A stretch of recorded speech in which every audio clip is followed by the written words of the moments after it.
रहा हूं अपने लहू से आगाज जिसका कल अंजाम आएगा। लिख रहा हूं अपने लहू से आगाज जिसका कल अंजाम आएगा। मैं रहूं या ना रहूं, मेरे बाद वतन पर मरने वालों का सैलाब आएगा। ये कथन शहीद आजम वीर भगत सिंह का था। आज 23 मार्च है। जैसा कि हमने इतिहास में पढ़ा है और इस देश का इतिहास रहा है, 23 मार्च सन 1931 को आज ही के दिन रात्रि वेला में शहीद आजम वीर भगत सिंह, उनके साथी वीर सुखदेव, वीर राजगुरु को फांसी के फंदे पर चढ़ाया गया था। अंग्रेजी हुकूमत डोल रही थी भगत सिंह, राजगुरु, सुखदेव की वीरता से, और अंग्रेजी हुकूमत ने कायराना हरकत करते हुए, बिल्कुल चूंकि फांसी का इतिहास रहा है, आज भी फांसी सुबह 5 बजे भोर दी जाती है, लेकिन शायद संभवतः उस समय पहली बार ऐसा हुआ होगा कि रात के अंधेरे में तीनों महावीर, तीनों सूरवीर, तीनों क्रांतिवीर को फांसी दिया गया था। तो आज पूरा राष्ट्र तीन वीरों को, शहीद भगत सिंह, राजगुरु, सुखदेव को याद करता है, नमन करता है। लेकिन केवल याद करने और नमन करने से नहीं हो, क्योंकि आज भी फेसबुक और ट्विटर में उन्हें नमन करने वाले, उन्हें श्रद्धांजलि देने वालों की संख्या लाखों नहीं करोड़ों में होगी। लेकिन क्या फेसबुक और ट्विटर तक भगत सिंह सीमित रहेंगे, या भगत सिंह के विचार, उनके आदर्श गांव तक जाने चाहिए, खेत खलिहानों तक जाने चाहिए, गांव की पगडंडियों के पार जाने चाहिए। क्योंकि ये भगत सिंह ही कहते थे कि इस देश में असली आजादी उस दिन आएगी जब खेतों में काम करने वाला किसान और फैक्ट्रियों में काम करने वाला मजदूर क्रांति के महत्व को समझेगा और क्रांति में भाग लेगा। तो कम से कम मजदूरों तक तो भगत सिंह के विचार जाने चाहिए, किसानों तक तो कम से कम भगत सिंह के विचार जाने चाहिए। आज भी भगत सिंह के विचार प्रासंगिक है, उनकी सोच प्रासंगिक है कि 23 साल का एक नौजवान किस प्रकार दर्शन को एक दार्शनिक की तरह भविष्यवाणियां करता है, चर्चा करता है। लेकिन आज भगत सिंह के विचार डीपी तक सीमित रह रहे हैं। आज भगत सिंह के विचार को आज की युवा पीढ़ी, क्योंकि भगत सिंह युवा थे, और आज अगर वोटिंग भी कराया जाए पूरे देश के, भारतवर्ष के युवाओं से पूछा जाए आपके पसंदीदा फ्रीडम फाइटर कौन है, बिना किसी विवाद के पहला नाम भगत सिंह का आएगा। लेकिन केवल उन्हें फ्रीडम फाइटर हम ओपिनियन पोल में और वोटिंग में मानने से होगा, या फिर ग्राउंड में लेकर आना होगा? यदि ग्राउंड में लेकर आना होगा तो बताइए, आज के युवा इलेक्टोरल बॉन्ड पर चुप है, आज के युवा दल बदल पे चुप हैं, आज के युवा भ्रष्टाचार पर चुप हैं, आज के युवा देश के प्रधानमंत्री के लगातार अडानी प्रेम पर चुप हैं। तो ये भगत सिंह का भारत नहीं था। यदि आप देश के प्रधानमंत्री को विचारों से सहमत हैं, जो युवा देश के प्रधानमंत्री आज जो यशस्वी प्रधानमंत्री कहलाते हैं, उनके विचार से सहमत हैं, वो भगत सिंह के विचार से फिर भिन्न हो सकते हैं। क्योंकि भगत सिंह और देश के प्रधानमंत्री के विचार में बिल्कुल समानता नहीं है। इसलिए नहीं है कि भगत सिंह का एक कोटेशन था कि कोई व्यक्ति इतना अमीर नहीं होना चाहिए, कोई व्यक्ति इतना अमीर ना हो कि वो किसी दूसरे व्यक्ति को खरीद सके, और कोई व्यक्ति इतना गरीब भी ना हो कि उसे अपने आप को बेचना पड़े। आज देश की हालात देखिए, आप तमाम आंकड़े देखिए, तमाम इंडेक्स को देखिए, तमाम बड़े बड़े नामी चैनलों को देखिए। बस इस भारत देश के जो कुछ मीडिया है उनको हटाकर जो नामी मीडिया है, इंटरनेशनल्स की मीडिया है, उनके मैगजीन्स को पढ़िए, इंटरनेट में पढ़िए, आज क्या व्यवस्था है। आज हंसदेव जंगल को पढ़िए, एक अडानी को खुश करने के लिए कई हजार आदिवासियों को उजाड़ के रख दिया। तो ये भगत सिंह का भारत नहीं था। भगत सिंह यानी एक व्यक्ति इतना धनवान ना हो कि दूसरे व्यक्ति को खरीद ले, और एक व्यक्ति इतना गरीब भी ना हो कि अपने आप को बेचना पड़े। आज तो ये सामने है। आज 1% लोगों के पास में भारत देश की आधी संपत्ति, आधी सत्ता, आधा सब कुछ 1% आदमी के पास। बाकी 50% जो बता है आधा, उसमें 99% लोग संघर्ष कर रहे हैं। और आप और हम युवा हम कह रहे हैं कि भगत सिंह हमारे आदर्श है। अगर हमारे आदर्श भगत सिंह है तो ऐसे प्रधानमंत्री, ऐसे नहीं, मैं एक का नाम नहीं, जो भी पूंजीवाद को समर्थन करते हैं, जो देश में बेरोजगारी पर चुप हैं, जो देश में महंगाई पर चुप हैं, वैसे प्रधानमंत्री फिर भगत सिंह के विचारों से मेल नहीं खाते हैं। इसलिए आज युवाओं को सोचना होगा कि अगर भगत सिंह आदर्श हैं तो प्रधानमंत्री से सवाल करना होगा। ठीक है, प्रधानमंत्री को मानिए, लेकिन एक सवाल बनता है उनसे पलट कर कि आपको हमने सत्ता किस लिए दिया था?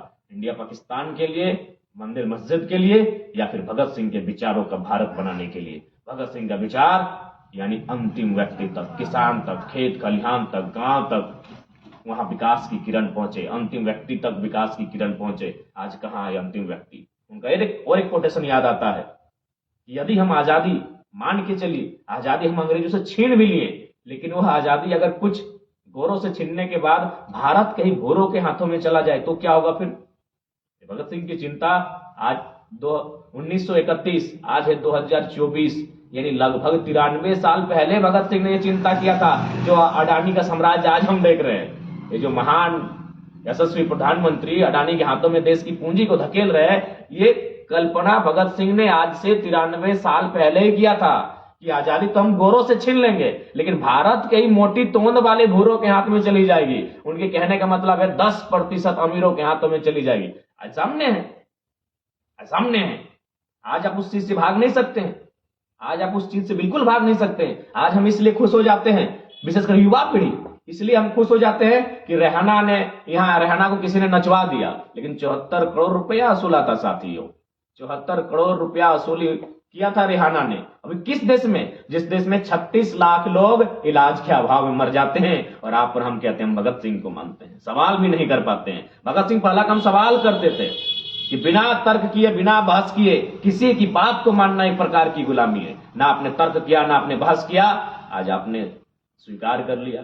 इसलिए मैं स्पष्ट कहूंगा, यदि जो आज वर्तमान परिस्थितियों में होने के बाद भी अगर देश के प्रधानमंत्री से सवाल किए बिना उनका समर्थन करते हैं, मैं ये नहीं कह रहा हूं समर्थन ना कीजिए, लेकिन सवाल किए बिना अगर आज देश के प्रधानमंत्री का लोग समर्थन करते हैं, वो भगत सिंह के विचारों के नहीं हो सकते हैं। क्योंकि भगत सिंह का विचार था कि कोई व्यक्ति इतना अमीर ना हो कि किसी आदमी को खरीद ले, और कोई इतना गरीब भी ना हो कि अपने आप को बेचना पड़े। आज मुल्क के हालात को देखिए, किसी के पास पैसा है तो अगला को अपने घर में बंधुआ मजदूर बना के रखा है, और किसी के पास पैसा नहीं है तो अपने आप को किसी अमीर के घर में जाके बंधुआ मजदूर बनाकर बैठा है, उसके घर में अपने आप को एक गुलाम की तरह जीवन यापन कर रहा है। ये परिस्थितियां और ये सच्चाई है भारत की। इसलिए आज भगत सिंह की वो सोच, उनकी विचार आज भी प्रासंगिक है। आज जो 93-94 साल पहले जो भगत सिंह ने चिंता जताई थी इस राष्ट्र को लेकर, वह चिंता आज सत्य साबित होती दिख रही है। आज किसानों की आत्महत्या, छात्रों की आत्महत्या, आज देश में बढ़ती हुई बेरोजगारी, देश में बढ़ती हुई भुखमरी कहीं ना कहीं भगत सिंह की उस चिंता को आज चरितार्थ कर रही है। इसलिए आज भगत सिंह के सपनों का भारत तभी साकार होगा जब समानता की बात होगी, समानता, सामाजिक न्याय की बात होगी। सामाजिक न्याय कहने का तात्पर्य है कि एक व्यक्ति के अरबपति होने से अच्छा है 100 लोग करोड़पति बने, उसे सामाजिक न्याय कहते हैं। जब इस प्रकार की विचारधारा स्थापित होगी, सामाजिक न्याय स्थापित होगा, तभी भगत सिंह के सपनों का भारत साकार होगा। नहीं तो भगत सिंह वही 23 मार्च को हमारे फेसबुक की डीपी में दिखेंगे, हमारे फेसबुक के पोस्ट में दिखेंगे, हमारे इंस्टाग्राम की स्टोरी में दिखेंगे, हमारे व्हाट्सएप की स्टोरी में भगत सिंह दिखेंगे 23 मार्च को। हर साल 23 मार्च को दिखेंगे भगत सिंह, लेकिन हर साल 23 मार्च को नहीं, हर एक दिन भगत सिंह दिखना चाहिए। इस हर गांव में, हर चौक चौराहों में भगत सिंह दिखना चाहिए, क्योंकि आज भगत सिंह के विचार आज भी प्रासंगिक हैं। आज जो 93 साल पहले उन्होंने जो चिंता जताई थी इस देश की हालात को लेकर, इस मुल्क के स्थिति को लेकर, आज जस की तस हमारे सामने है। इसलिए आज हर एक नौजवान को भगत सिंह बनने की आवश्यकता है। आज हर एक नौजवान को भगत सिंह बनकर उनके राह पर चलकर इस राष्ट्र में सामाजिक न्याय, इस राष्ट्र में समाज की समानता को स्थापित करने की आवश्यकता है। कोई भूख से मरता है और कोई करोड़ रुपए अपने बेटे की विवाह में सजावट में लगा देता है। जहां लोग फूल सजाते हैं, लोग पैसे सजाते हैं। यही भारत है, यही भारत है जिसमें आज लाखों लोग शायद प्रतिदिन, महीने में भूख से ग्रसित होते हैं। लाखों लोग, जिस देश में लाखों लोग भूख से ग्रसित होते हैं, उस देश में कोई एक अमीर व्यक्ति अपने बेटे के विवाह में जहां फूल सजाए जाते हैं वहां पैसा सजा दिया जाता है, और हम भगत सिंह के भारत कहते हैं। ये भगत सिंह का भारत नहीं है। भगत सिंह का भारत सामाजिक न्याय पर आधारित है। भगत सिंह का भारत फैक्ट्री में काम करने वाले मजदूर की मुस्कान पर आधारित है। भगत सिंह का भारत खेतों पर काम करने वाले किसान के मुस्कान पर आधारित है। वो है भगत सिंह का भारत। इसलिए आज वास्तव में अगर भगत सिंह को मानते हैं तो भगत सिंह की विचारधाराओं को गांव तक लेकर जाना होगा। हर एक नौजवानों के रक्त में उबाल लाना होगा। वह उबाल सरकार को चुनौती दे सके, वह उबाल यहाँ जो भ्रष्टाचार फैला भ्रष्टाचार को चुनौती दे सके, तभी भगत सिंह के सपनों के आधार पर भारत का निर्माण होगा। और अंत में यही कहेंगे, आज जिस प्रकार से दुराचारियों का मनोबल बढ़ा है, अत्याचारियों का मनोबल बढ़ा है, पापियों का मनोबल बढ़ा है, और ऐसी परिस्थिति में हर कोई चाहता है कि भगत सिंह पुनः आए, भगत सिंह दोबारा आए, भगत सिंह फिर से वापस आए। लेकिन दुर्भाग्य और विडंबना है, मेरे घर से नहीं, पड़ोसी के घर में भगत सिंह का जन्म हो। मेरे घर में एक कुशल इंजीनियर का, एक कुशल डॉक्टर का, एक कुशल वकील का, एक कुशल अर्निंग करने वाले, लाखों पैसे कमाने वाले शख्सियत का जन्म मेरे घर में हो, ये विचारधारा भारत के लोगों के मन में स्थापित हो चुकी है। पड़ोसी घर में आए भगत सिंह, कोई चिंता नहीं, हम उसका स्वागत करेंगे, ढोल नगाड़े से स्वागत करेंगे, हम उसके लिए फूलों की माला सजाएंगे, बिछाएंगे, हम उसकी जय जयकार करेंगे। लेकिन शर्त है वो पड़ोसी के घर में आए भगत सिंह, मेरे घर में ना आए। मेरे घर में एक कुशल इंजीनियर आए, मेरे घर में एक कुशल डॉक्टर आए, मेरे घर में एक कुशल एडवोकेट आए, मेरे घर में एक कुशल अधिकारी ऑफिसर जन्म ले। भगत सिंह को अगर जन्म लेना है तो पड़ोसी घर में जन्म ले, हम उनकी जय जयकार करेंगे, हम उनका तिलक करेंगे, हम उनका यशगान करेंगे। लेकिन मेरे घर में भगत सिंह ना, ये विडंबना है भारत देश की। इसीलिए अपनी विडंबना में बदलाव करना होगा। जिस दिन यहाँ का हर एक व्यक्ति, हर एक तबका, हर एक लोग, खासकर शोषित, पीड़ित, वंचित लोग, जिस दिन यह ठान ले कि पड़ोसी के घर से नहीं, मेरे घर से भगत सिंह पैदा हो और तमाम दुराचारी अत्याचारियों के खिलाफ आंख से आंख मिलाकर तन कर खड़ा हो जाए, उस दिन इस भारत में बदलाव होगा। जिस दिन यहाँ के लोग हर एक घर में भगत सिंह देखना पसंद करेंगे, खुद के घर में भगत सिंह को देखना पसंद करेंगे, उस दिन भारत की तस्वीर बदलेगी। ऐसे में भारत की तस्वीर नहीं बदलेगी। आज आप देख सकते हैं, जिस देश में भुखमरी हो, जिस देश में लोग इलाज के बाद मर जाते हैं और कोई 74 करोड़ में नाच के चली जाती है, ये भारत की तस्वीर है, ये भगत सिंह के भारत की तस्वीर है। ये नहीं हो सकती है भगत सिंह के भारत की तस्वीर। इसलिए है नौजवानों, अगर भगत सिंह को मानते हो तो अपने कर्म पर विश्वास करना होगा।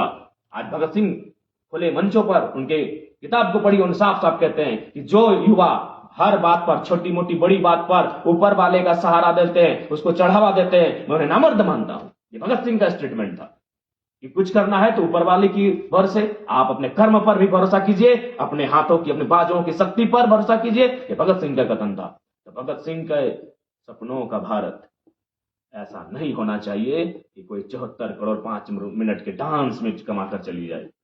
भगत सिंह के सपनों का भारत ऐसा होना चाहिए कि किसी को मृत्यु भूख से ना हो, किसी की मृत्यु दुख से ना हो, किसी की मृत्यु इलाज के अभाव में ना हो, किसी की मृत्यु बेरोजगारी से तंग आकर ना हो, किसी की मृत्यु फसल के बर्बाद हो जाने से ना हो। ऐसा हो भगत सिंह के भारत, ऐसा हो भगत सिंह के सपनों का भारत। तभी हम कहेंगे हाँ, ये भगत सिंह के सपनों का भारत है। तो कहां खोजेंगे हम भगत सिंह को? ये तो भगत सिंह नहीं है। अडानी के महल में भगत सिंह नहीं मिलेंगे, अंबानी के बेटे की शादी में भगत सिंह नहीं मिलेंगे। भगत सिंह इन पहाड़ों में मिलेंगे, भगत सिंह गांवों में मिलेंगे, भगत सिंह किसान पग पग छाड़ मारिए, कहीं नहीं भगत सिंह दिखेंगे। मिल ही नहीं रहे भगत सिंह, क्योंकि भगत सिंह के ये भारत है ही नहीं। कैसे मिलेंगे भगत सिंह? आपने इस भारत को कहां बना दिया? आईपीएल के क्रिकेट के मैच में बना दिया। करोड़ों के सट्टे में अपने भारत को खोज रहे हैं, तो भगत सिंह वहां नहीं मिलेंगे। भगत सिंह वहां मिलेंगे जहां कोई युवा बेरोजगारी से तंग आकर आत्महत्या नहीं कर रहा हो। भगत सिंह वहां मिलेंगे जहां दिन भर मेहनत करने के बाद, अथाह मेहनत करने के, परिश्रम करने के बाद हल्की सी मुस्कान जब किसान के मुख पर दिखे, भगत सिंह वहां मिलेंगे। दिन भर कल कारखानों में तपने के बाद जब मजदूर के चेहरे पर मुस्कान हो, भगत सिंह वहां मिलेंगे। ऐसा भारत अगर है तो भगत सिंह वहां है। नहीं तो आप अगर खोजेंगे आईपीएल की कमेंट्री में, वहां भगत सिंह नहीं मिलेंगे। आप खोजेंगे इन बड़ी बड़े महंगे महंगे लोगों के बीच भगत सिंह को, वो नहीं मिलेंगे। क्योंकि उन्होंने साफ कहा था कि आजादी हम गोरों से तो ले आएंगे, लेकिन गोरों से अगर ले भी आएंगे तो क्या फायदा होगा अगर आजादी भूरों के हाथ में चली जाए। आज भूरों के हाथ में आजादी है। भूरों का मतलब भारत के रईस लोग, भारत के अमीर लोग, भारत के पूंजीपति लोग, भारत के कॉर्पोरेट लोग, भारत के बिल्डर लोग, भारत के उद्योगपति लोग, इलेक्ट्रल बॉन्ड। और उसके बाद भी आप चुप बैठे हैं और कहेंगे हम भगत सिंह को मानते हैं। इसलिए भगत सिंह के सपनों का भारत अभी कोसों दूर है। उस भारत को युवाओं को लेकर जाना होगा, और तभी जब युवा खुद को भगत सिंह माने। आज युवा अपने आप को कमाऊ इंसान बनाना चाहता है, भगत सिंह तो विडंबना रह गया है। इसलिए आज भारत की तस्वीर तभी बदलेगी, भगत सिंह के सपनों का भारत तभी बनेगा जब हर एक युवा के भीतर भगत सिंह जैसा शेर दिल इंसान होगा। इसलिए आज भगत सिंह के शहादत दिवस पर, राजगुरु के शहादत दिवस पर, सुखदेव के शहादत दिवस पर उन तीनों वीरों को नमन करते हुए, वंदन करते हुए, और वो गीत बचपन से सुनते आए हैं कि वतन वालों वतन न बेच देना, ये धरती ये चमन न बेच देना, शहीदों ने जान दी है वतन के वास्ते, शहीदों के कफन बेच न देना। वतन वालों वतन न बेच देना। तमाम तीनों को वंदन करते हुए, नमन करते हुए, इस मिट्टी, इस यशस्वी मिट्टी को नमन करते हुए, जिस मिट्टी में ऐसे वीरों का जन्म हुआ है।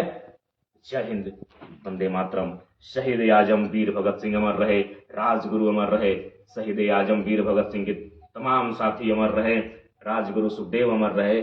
जय हिंद, वंदे मातरम, इनकलाब जिंदाबाद।